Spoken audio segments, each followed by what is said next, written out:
There's a reason so many hikers hit the wall by day 3, even when they are fit as anything. And 9 times out of 10, it's not training, it's food. I've watched it wreck trip after trip over the last 35 years as both a hiking guide and a passionate hiker myself. So in this video, I'm going to show you the 4 mistakes I see over and over and how to fix each one so you can actually enjoy your next multi-day hiking trip. Bringing the wrong food. So the first mistake is probably the most common one. People bring food that's heavy, it's slow to cook, and it just doesn't taste that good when you're out on the track.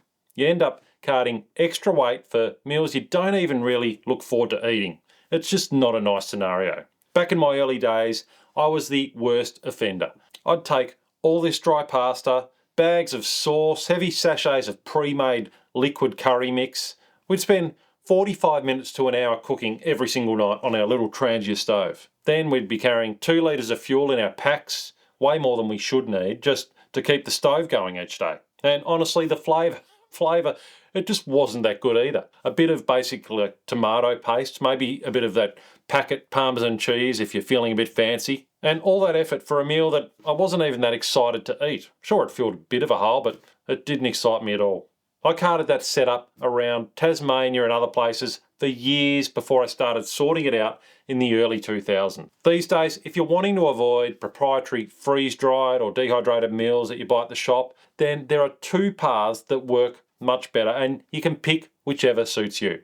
Path 1, if you've got a dehydrator, is to cook the meal the way you'd eat it at home. Not the way you'd eat it, but the way you'd cook it at home. The way you'd cook it at home, then eat it. But you're not even... I digress. Basically, cook your meal at home, season it until it's genuinely good, then spread it out in your dehydrator trays, dry it out, then bag it up. And on the trail, well, you just add a bit of hot water, maybe boil it for a short minute or 2, then you leave it, and I like to leave mine in my little pot cozy for about 10 to 15 minutes. And it rehydrates into something that actually tastes like an excellent, awesome dinner, not just a packet of salty dust or some chewy sort of pasta that's kind of been boiled properly. Path 2, well, that needs no dehydrator at all. You build your meals from dry ingredients, which are very readily available these days, and you can grab them at the supermarket. Think of a bit of couscous with dehydrated veggies, a bit of beef jerky, and a bit of curry spice mix. Or instant rice with coconut cream powder and a foil packet of chicken or salmon or whatever you can find. Chuck it together, add some hot water, 10 minutes, and you've got a real meal. Both paths are lighter than what I used to carry, they're faster to prepare, and they actually taste pretty good. And a little hot tip, the dehydrated meals that you make yourself, bellissimo. The rule I go by now is, well, it's pretty simple. If it tastes good on the couch on a Tuesday night, then it'll probably taste good on the trail on a Friday. If it doesn't, then don't bring it. Now that sounds obvious, but plenty of people still get it wrong. What this actually means is that if I cook, say, some risotto, you might say risotto, for myself and the family on a Tuesday, then I'll put some aside, I'll dehydrate it, and I'll take it out on the track next weekend when I'm heading out on a hike. It's a great way to prep food easily prior to a trip, and it tastes fantastic. Now, I just did this literally this time last week for a 3-night trip. Over 3 nights, the week before that trip, I prepared 3 meals for my family, and I dehydrated down a bit from each meal for my upcoming trip. I then had some really tasty meals for my trip, and I was super impressed. They were an absolute treat when I rehydrated them out on the track. And I picked this little method up from a mate who I go hiking with regularly, who's been doing it for a while. And I gave it a really good try last week. And I've had dehydrated stuff in the past, but I really gave it a crack last week, and I'm switching over. This is what I'm doing from now on. I'm excited. It's awesome. Now, even if you've got the right food dialed in, there's a second mistake I see constantly, and it's the one that makes people think they're just out of shape when really it might be their food sabotaging them. Not eating enough through the day. Mistake number 2 is not eating enough during the day while you're hiking. This one sneaks up on people because it doesn't feel like a food problem. It feels like being tired. But the tiredness is the food problem. I've seen this happen more times than I can count. Lunch rolls around, people are physically fatigued, and half the group just isn't hungry. They don't want to eat. They'll pass on lunch, maybe they'll have a small snack, and well, that's it. Then by 3 in the afternoon, they're moving like they've got a hangover or, there's something like that. They're stumbling, they're quiet, they might be grumpy, might be making dumb mistakes, and you get to camp and they're straight to bed. I need to go and have a lie down. I'm a little sleepy. I want to have a lie down afternoon, boy. Even when you're finished early, this will happen. Once someone bonks, when they just fade out and almost, drop out of the whole thing altogether, the rest of the day is damage control. And here's why it happens. When you're working hard day after day, your hunger cues lag behind your calorie burn. So by the time that you feel hungry, you're already in the hole. Your body asks for rest, but what it needs is calories. The fix is simple but takes discipline. You need to try and eat on a bit of a schedule, not on when you're hungry, not on an appetite. Set a timer if you have to. Every 60 to 90 minutes, something goes in. It doesn't matter what, just don't let the tank hit empty. Keep the snacks accessible. I love to keep mine in my hip belt pocket so I can grab them without stopping or taking the pack off. Think nuts, dried fruit, bars, jerky, bit of dark chocolate, calorie-dense stuff you'll actually eat when you're tired. Salty and sweet is a killer combo. And if you're guiding someone or hiking with a mate who won't eat, warm and sweet is my reset button. A hot drink or a soup, and it works on kids too. Sometimes you just have to be firm about it.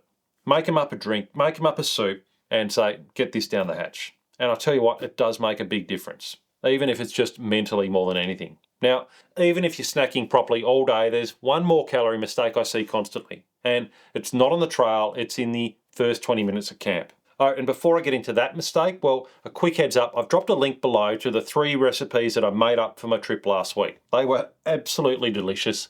I have also included a bunch of other recipes of those that I'm working on, but they are still undergoing testing. So cook those ones at your own risk and do provide feedback. The link to download those recipes is down below in the description. Arriving at camp with nothing easy. So mistake number 3 kind of relates to number 1, but you've been walking all day, you're totally cooked, like mentally and physically, you roll into camp and you've got nothing easy to eat straight away. Now you've got to set up tent, maybe filter water, fire up the stove, wait 15 minutes for the meal to rehydrate. By the time it's ready, you're cold, you're shaky, you're irrationally annoyed at everything. Trust me, I know. And a lot of people don't even finish the meal. I've seen this one a lot over the years. When you're wrecked, your willpower disappears. So dinner either doesn't happen or it happens badly. You go to bed underfed, you sleep poorly, and you start the next day already way behind. The fix is a 2-stage approach. Stage 1 is a camp arrival snack. I call it a CAS, a CAS. I just made that up then, actually. A bar, some jerky, or a handful of scroggin. And like I said, I keep mine in the hip belt of my pack. I have some easily accessible at the top of my pack. Same spot every time so I can grab it before I've even taken my boots off. The other option is to keep it in the lid of your pack or on a pocket there or somewhere similar. It takes the edge off the moment you arrive and it does make a big difference. Stage 2 is a warm drink, ideally a soup. Now, I'm a big miso soup fan, but a cup of soup works just fine. The Lux is good and it works just as well. It's warmth, it's salt and fluids, and it brings you back online mentally for another 30 to 60 minutes while you get camp set up. Then, once camp's sorted, well, you can do the proper meal without rushing. You'll eat more of it, you'll actually enjoy it, and you'll be in much better shape for the next day. That's the difference between feeling strong on day 6 and watching your mileage collapse. And I tell you, even when it's raining, I just get that tent set up, I'll get in the side of the tent and get the stove going while I've got my wet gear on and just get that heated up so I can get that into me. And then while it's heating up, wet gear comes off, get ready, drink, yum. But there's one more mistake that gets even experienced hikers, and it's the one that quietly ruins trips because you lock it in at home before you've even left. Not testing food before the trip. Now, mistake number 4 is not testing your food before the trip. People will pick up a new freeze-dried meal at the camping store the week before a trip, chuck it in their pack, and then discover on day 4, when they're wet and they're tired and they're hungry, that it tastes absolutely awful. I've done this. I've seen my friends do this. All my mates have done this. It's funny after the trip, and it's funny on the trip if you're watching your mate try and stomach something that is just awful. That's quite funny. But in the moment for them and for you, it can be brutal. You open a meal you've been looking forward to all day, you take one mouthful and you realise that it's genuinely inedible. And now you've got 2 choices. You can choke it down or go to bed hungry. Now, either way, your recovery takes a hit, and on longer trips, dinner isn't just comfort, it's tomorrow's energy, and it's often your motivation too. The rule is simple here. If you haven't eaten it at home or on a previous trip, then don't take it out on a multi-day trip straight up without testing it. Buy one of whatever it is, cook it up in your kitchen, eat the whole thing. If you wouldn't eat it twice at home, then don't bet your trip on it. Now, for brands of, freeze-dried meals and stuff that I haven't tried, I try to read reviews before I buy. I might ask my friends, have you tried this before? People are pretty honest about what tastes like cardboard and what actually works. And if I do have to take a gamble on something untested, which can happen occasionally, then I'll gamble on breakfast and generally not my dinner. But it'll happen. Like there won't be a chance to taste everything. But breakfast is low stakes. If it's bad, then you eat a muesli bar and move on with your day. If dinner's bad, then you lose the biggest calories of the day and you feel it all night, or you just choke it down and just think, what was I thinking? Now, look, on a long trip of 10 days or more, I might give myself 1 or 2 untested meals and take the risk. But ideally on most trips, I don't gamble on dinner. It's just not worth it. I need to mentally look forward to my dinner at the end of each day. And honestly, testing meals at home is the easiest thing on this list. Test it once at home, or you'll test it for the first time when it matters most. Now, getting your food sorted is only one part of a successful multi-day hike. The other big one, the one that makes the